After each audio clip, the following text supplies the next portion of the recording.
बैंगन के पराठे। माँ जी घर में कोई सब्जी नहीं है। कल दोपहर में आपने आलू टमाटर बनाने को कहा था, रात को प्याज की सब्जी बनवाई। आज क्या जुगाड़ लगाना है? अरे बहू, मैं तो परेशान हो गई हूँ ये रोज़ रोज़ की इस सब्जी के खर्चे से। एक हमारा ज़माना था जब इंसान 100 रुपये लेकर जाता था और थैला भरकर सब्जियाँ लाता था, और अब तो 500 का पत्ता भी जेब में डाल कर ले जाओ ना, तब भी थैला भरकर नहीं ले पाते। जिनके बड़े परिवार हैं उनके दिल की तो पूछो ही मत। चाहे अदरक जितनी महंगी हो जाए, लेकिन तुम्हारे ससुर जी को दिन में 4 बार तेज़ अदरक की चाय चाहिए या न चाहिए। अब इस बात से तो कोई मतलब ही नहीं है कि अदरक के दामों में आग लगी पड़ी है। दूसरी तरफ हमारे राजकुमार हैं जिन्हें तेज़ लहसुन की सब्जी खानी होती। जब तक दरवाजे से ही लहसुन की महक ना आने लग जाए, उन्हें सब्जी में स्वाद ही नहीं आता। लहसुन का दाम आसमान छू रहा है, कुछ पता भी है? माँ जी रोज़ रोज़ सब्जियों के दाम गिनाने से क्या हो जाएगा? अब जब घर में इतने सारे लोग खाने वाले हैं तो खर्चा तो होगा ही। मैंने आपको बता दिया है सब्जियां नहीं है। अब आपकी मर्ज़ी है, आप सब्जियां ला कर देंगी तो खाना बनेगा, वरना मैं भी आराम से बैठकर अपना फेवरेट सीरियल कहानी घर घर की देख रही हूँ। माँ जी कुछ सब्जियां ला दीजिए ना। आप लोग तो कुछ भी खाकर अपना काम चला लेते, लेकिन मेरे बारे में तो सोचिए। अगर मैं रोज़ प्याज और आलू की सब्जी खाऊंगी तो मेरे होने वाले बच्चे के ऊपर कैसा असर पड़ेगा? मुझे इस समय ताज़े फल सब्जी और दाल खाने की ज़रूरत है ना। हाँ हाँ, पता है, मुझे तो प्रेग्नेंट है। मेरा तो कभी कभी दिल करता है ये शहर का घर मकान बेच कर ना फिर से गांव में शिफ्ट हो जाऊं। कम से कम गांव के लोगों को आटा दाल और सब्जी की चिंता तो नहीं करनी पड़ती, खुद बो कर ताज़ा खाते हैं। एक हम शहर के लोग हैं, चाहे जितना कमा लो लेकिन महीने के अंत तक जेब में एक चवन्नी नहीं बचती। दामिनी अभी सब्जी और राशन के बढ़े हुए दाम पर प्रवचन दे ही रही थी कि तभी उसकी बहन शांति का उसके पास फ़ोन आता है। और दामिनी, क्या हाल चाल है? बस दीदी, सब ठीक ठाक है। आप सुनाइए, आपके क्या हाल है? सबकी सेहत बढ़िया है ना घर में? हाँ दामिनी, हम तो गांव के लोग हैं। घर में गाय भैंस है, खेत खलियान है, ताज़ा घी दूध मिलता है। सब्जी भाजी दाल अनाज सब घर का शुद्ध खाते हैं। भगवान की कृपा से अभी तक तो सब तरह के रोगों से दूर है। तुम अपना सुनाओ, शहर के क्या हाल चाल है? बस क्या बताए जी, शहर में रह ज़रूर रहे, लेकिन हम परेशान हो गए हैं। एक तो हर चीज़ में इतनी मिलावट, ऊपर से महंगाई ने कमर तोड़ रखी है। अब ताज़ा घी दूध सब्जी खाए तो ज़माने हो गए।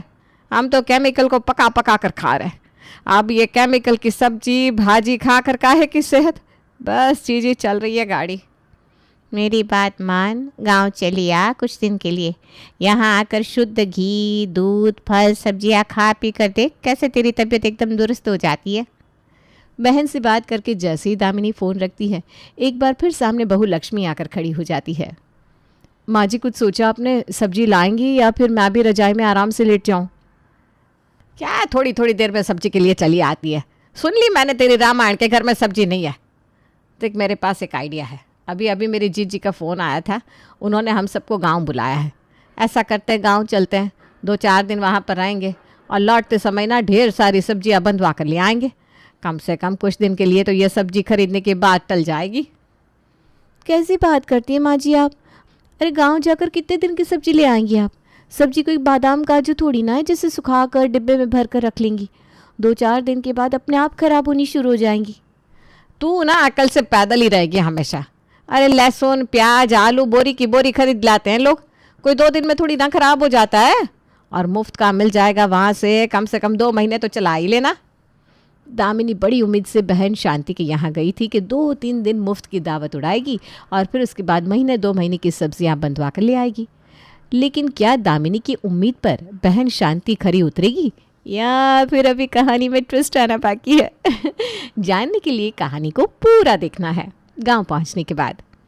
दामिनी जीजा जी, आप सब लोग खाना खा लो, सफ़र में थकान हो गई होगी, उसके बाद आराम करना। क्या बनाया है आज खाने में? अपने खेत के भरवा बैंगन बनाया है, पसंद है ना? अरे वाह जीजी, भरवा बैंगन खाए मुझे ना एक ज़माना हो गया, मुंह में पानी आ गया कसम से। दामिनी, उसके पति राम किशोर, बहू लक्ष्मी और बेटा विनोद सभी ने भर पेट भोजन किया। उसके बाद सभी सोने चले गए। हालांकि दामिनी तो पूरे 2 दिन रुकना चाहती थी, लेकिन अगले दिन सुबह ही विनोद के ऑफिस में एक ज़रूरी काम आ गया। माँ, हमें तो आज ही निकलना होगा, ज़रूरी काम है ऑफिस में।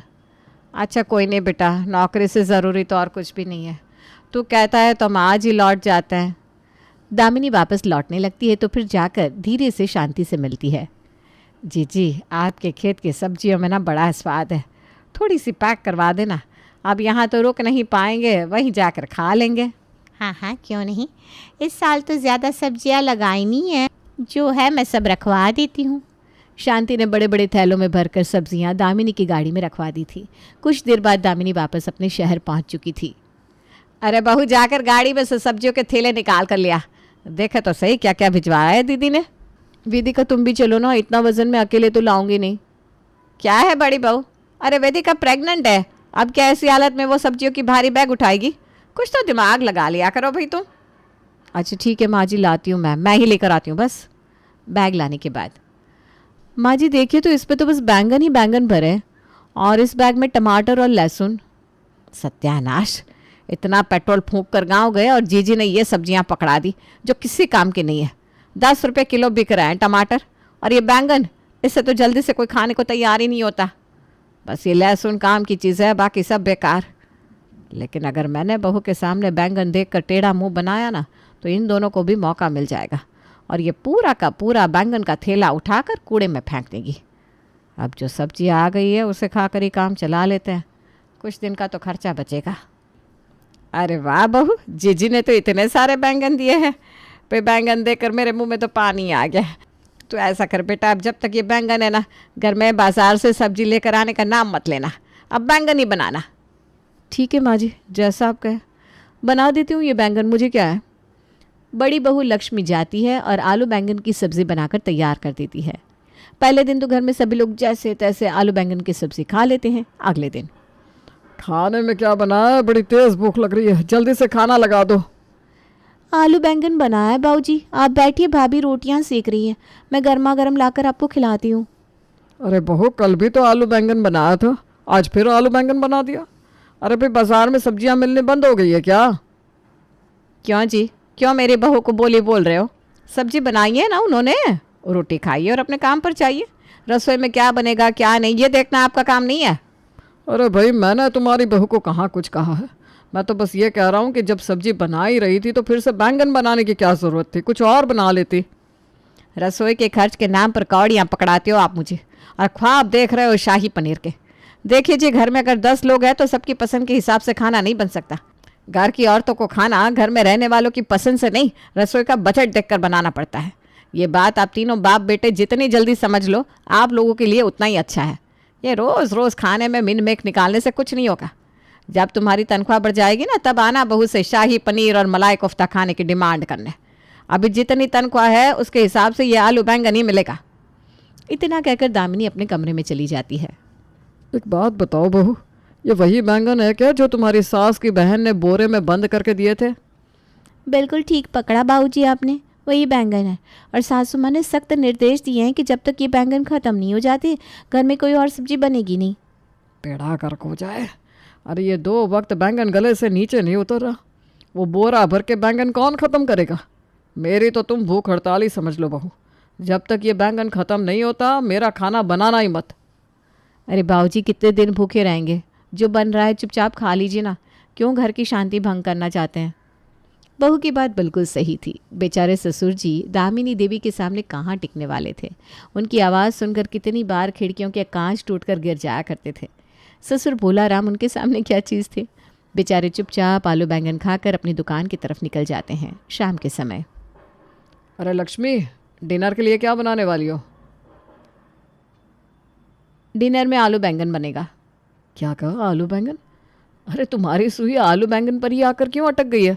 कल भी तुमने आलू बैंगन बनाया था, आज सुबह टिफ़िन में भी आलू बैंगन ही ले गया था, और फिर से आलू बैंगन। तुम्हारा दिमाग ख़राब तो नहीं हो गया? बहू, भगवान ने इतनी अच्छी शक्ल दी है तुम्हें, थोड़ी सी अक्ल भी दे दी होती ना तो आज घर में छोटी छोटी बातों पर इतना बवाल ना होता। एक बात बताओ, बैंगन का कुछ और नहीं बनता क्या? बिल्कुल ठीक कह रही हैं माँ जी आप, इसीलिए आज आलू बैंगन नहीं बल्कि बैंगन का भरता बनेगा। आप चिंता मत करिए भैया, आज मैं बनाऊंगी स्वादिष्ट बैंगन का भरता। हालांकि बैंगन का नाम सुनकर ससुर जी को कोई खास खुशी तो नहीं हुई थी, लेकिन फिर भी आलू बैंगन से जान छुट्टी यही सोचकर सभी लोग बैंगन का भरता खुशी खुशी खा लेते हैं। अगले 1-2 दिन छोटी बहू लगातार बैंगन का भरता बनाती रहती है, जिसके कारण अब घर में बैंगन के भरते के नाम से भी सब कुछ चिड़ सी हो गई थी। देखो छोटी बहू, बहुत चला लिया तुमने अपने हाथों का जादू। अब ये बैंगन का भरता हमसे नहीं खाया जाएगा, हमें तो तुम माफ़ कर दो। अरे बहू भरवा बैंगन बना लो ना, तुम दोनों ना एक नंबर की कामचोर हो, थोड़े से हाथ पैर हिलाकर मेहनत नहीं कर सकती क्या? एक हफ्ता बीत गया था, कभी आलू बैंगन, कभी बैंगन का भरता, कभी भरवा बैंगन। ये सब खा खा कर घर में सबकी हालत ख़राब हो चुकी थी।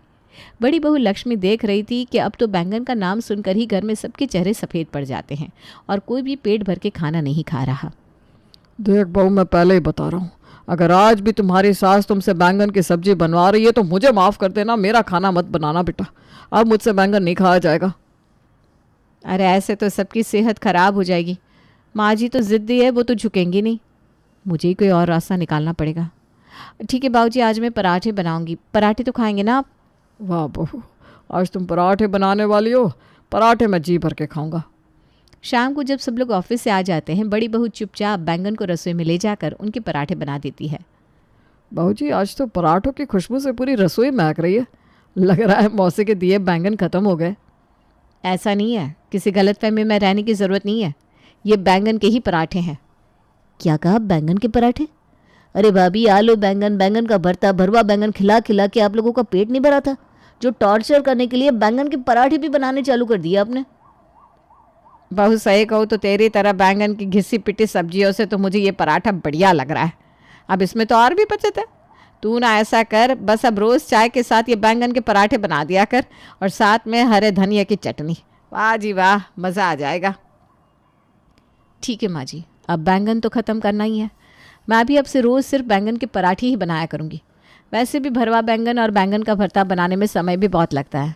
रोज़ रोज़ इतनी मेहनत करना मेरे बस का नहीं है। बस फिर क्या था, घर में आए हुए बैंगनों को ख़त्म करने के लिए दोनों बहुएं दिन में दोनों टाइम बैंगन के पराठे बनाने लगती हैं। बैंगन के बेस्वाद पराठे मानो काला पानी की सज़ा से भी बदतर हो गए थे। घर में कोई ऐसा नहीं था जो उन पराठों को देखकर खुश हो, लेकिन क्या करें, दामिनी देवी के फरमान के खिलाफ जाने की हिम्मत भी तो नहीं थी। भाभी, आज मैं अपना रूटीन चेकअप कराने गई थी। डॉक्टर ने मुझे बैंगन खाने से मना किया है। कहा है कि प्रेगनेंसी में बैंगन खाना हेल्दी नहीं होता, इसलिए आज से आप मेरे बैंगन के पराठे बनाना ही मत। मुझे तो बच्चे के बारे में सोचना पड़ेगा ना। देख वेदिका, माँ जी का फरमान तो तू जानती है ना, इस पर मैं कुछ नहीं कर सकती। हाँ भाभी, मैं जानती हूँ, इसीलिए तो मैंने सोचा कि मैं अपने मायके हो आती हूँ। जब तक ये बैंगन ख़त्म नहीं होते मैं अपने मायके में रह लूँगी। आपकी प्रॉब्लम भी सॉल्व हो जाएगी और मेरी भी। होने वाले बच्चे की आड़ लेकर छोटी बहू तो बैंगन से पीछा छुड़ाने के लिए अपने मायके की तरफ निकल गई, लेकिन बाकी लोगों को तो अभी भी बैंगन के पराठे ही खाने पड़ रहे थे। उसी दिन शाम को ससुर जी को दो लोग पकड़कर घर लेकर आते हैं। हाय हाय हाय हाय हाय। अरे क्या हो गया जी, इतना हाय हाय क्यों कर रहे हैं आप? ठीक तो है ना? अब क्या बताऊं भगवान, दुकान पर था और अचानक बड़े जोरों का दर्द उठ गया। आस पड़ोस के दुकानदार मुझे डॉक्टर के पास लेकर गए। डॉक्टर ने चेकअप करके बताया कि मुझे पथरी हो गई है। डॉक्टर का कहना है कि अब मैं बैंगन नहीं खा सकता। वैसे तो बहू तेरे हाथ के बैंगन के पराठों का कोई जवाब नहीं, लेकिन क्या करूं, डॉक्टर की बात भी तो माननी पड़ेगी ना। अरे आप छोड़िए ना इन बैंगन के पराठों को, आप पहले अपनी सेहत का ख्याल रखिए। बहू, तुम्हारे बाबूजी को आज से बैंगन देने की कोई ज़रूरत नहीं है। माँ, आप सोच भी नहीं सकती ये मुफ्त के बैंगन हमें कितने भारी पड़ रहे हैं। आपको पता है 3 दिन से मेरे गले में दर्द था। आज मैं डॉक्टर से चेकअप करा कर आया हूँ। डॉक्टर ने बोला मेरे गले के अंदर छाले हो गए, और छालों का कारण कुछ और नहीं बल्कि आपका ये बैंगन है। डॉक्टर ने बताया कुछ लोगों को बैंगन से एलर्जी होती है और बैंगन के पराठे खाने से उनके मुंह और गले में छाले आ जाते हैं। अरे बेटा, ऐसे कैसे गले में छाले आ गए? हमें तो कुछ नहीं हुआ, बैंगन के पराठे तो हम भी खा रहे हैं। अच्छा चल ठीक है, अब अगर तुझे बैंगन के पराठे इतने ही नुकसान कर रहे हैं तो तू रहने दे। तेरे बाबूजी के लिए भी अलग सब्जी बनेगी ना, तेरे लिए भी बन जाया करेगी अगले दिन। अरे सुनते हैं, अब कैसा है आपका दर्द? दवाई खा ली थी ना आपने? हाँ भाग्यवान, अब दर्द में तो काफ़ी आराम है। दवाई भी खा ली है, और वैसे भी तुमने अब बैंगन के पराठे बनाने के लिए बहू को मना कर दिया है ना। आधी तबीयत तो समझ लो ये सुनकर ही ठीक हो गई मेरी। बाबूजी, मैंने देख लिया है, ये जो दवाइयाँ पथरी के नाम पर लाए ना, चूर्ण की गोलियाँ हैं जो एसिडिटी में खाई जाती है। ये बैंगन के पराठे से बचने के लिए झूठ बोल रहे हैं ना आप। अरे बेटा, क्यों भांडा फोड़ रही हो, चुप रहो ना। अब वो मैं क्या कह रहा था बेटा, अब जब मुझे बैंगन के पराठे नहीं खाने तो तुम ऐसा करो, आज मेरे लिए बढ़िया सा टमाटर का सूप और पालक पनीर बना दो। बहुत दिन हो गए कोई अच्छा खाना खाए हुए। तुम तो जानती हो पालक पनीर में जान बसती है मेरी। ऐसे कैसे पालक पनीर खाएंगे आप? लगता है डॉक्टर ने सही से जानकारी नहीं दी आपको। पथरी में सिर्फ बैंगन खाना मना नहीं होता, टमाटर और पालक खाना भी मना होता है। इसलिए आज से आपकी सब्जियों में ना टमाटर डलेगा ना पालक। बहू ऐसा कर अपने बाबूजी और छोटे के लिए ना बिना तड़के की मूंग दाल बना दे। बीमार लोग वैसे भी ना यही सब खाते हैं, वही तो फ़ायदा करती है उन्हें।